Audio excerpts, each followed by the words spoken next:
Moving along here, I'm going to touch briefly on the hormone therapies market, because if you're like me and you see something that's not right in this world, my reaction is to follow the money and look for some answers. This is not always a foolproof strategy in life, but it can help to paint a broader picture of the issues of which we're facing. Now, this is coming from the United States Sex Reassignment Hormone Therapy Research Report of 2023. So keep in mind, the stats that I'm going to mention are only from the United States and do not account for the rest of the world, and of course are in US dollars. Market to reach $2.23 billion by 2030. Supportive regulations and novel therapies propel expansion. So what are we talking about when we look at regulations? We're talking about government policy. We're talking about green-lighting these very dangerous drugs into the market for the consumption of young people without their parents' consent.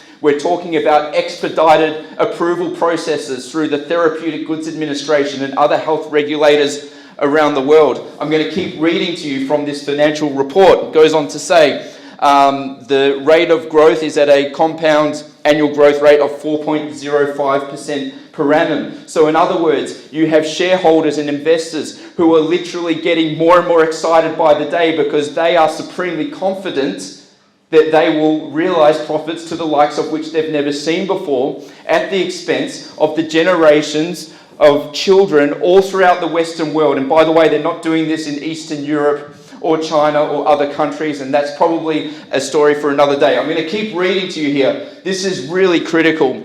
The growth is attributed to the, quote, increasing awareness. Are we really dealing with increasing awareness, or are we dealing with brainwashing and indoctrination?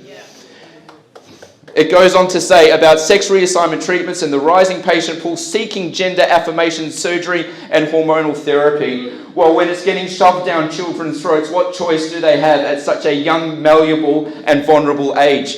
The number of such patients has increased fourfold in the past years. Hormone therapy is a more economical solution than surgical procedures, which of course has the likes of Pfizer and other companies chomping at the bit. It goes on to say, while it offers a cost-effective solution, okay, notice the very business terminology here, it necessitates long-term commitment and consistent usage to achieve desired outcomes. So in other words, get them on the drugs young, keep them for a lifetime, keep those share prices rising, and allow the shareholders and those who have a financial interest in this booming industry to keep the profits rolling in at the expense of children, sometimes at the expense of young people becoming sterile as a result of these synthetic hormones that, quite frankly, and according to the government of the UK, should not be consumed by underage people.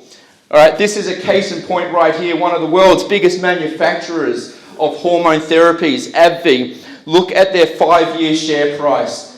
It correlates exactly. And I'm not saying that correlation necessarily equates to causation, but you can't help but to notice that 5 years ago to now, their share price has increased by 160.24%, a direct correlation with the abundance of radical gender theory taught in schools and the undermining of parents' rights here in Victoria under the Daniel Andrews Labor government and other governments around the world.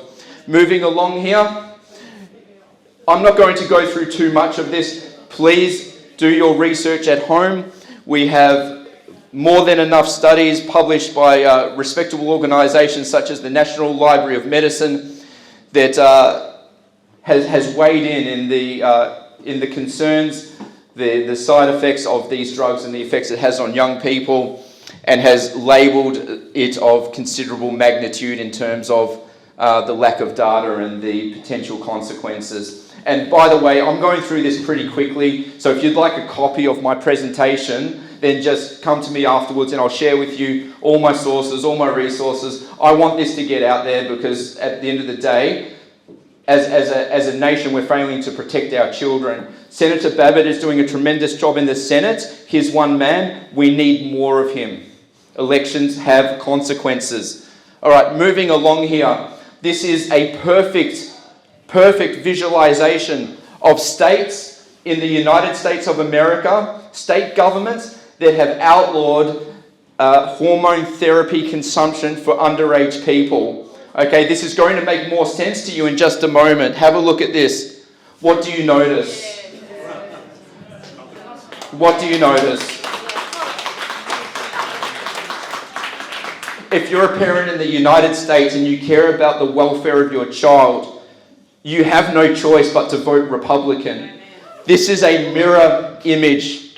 This is a mirror image, and this shows you the difference in political ideology. We have one side of politics that says, stuff the children, shove whatever drugs you want down their throat, and you have another side that is righteous, that stands up, that recognizes that protecting children is not just a matter for parents or teachers, but a normal duty in a civilized society.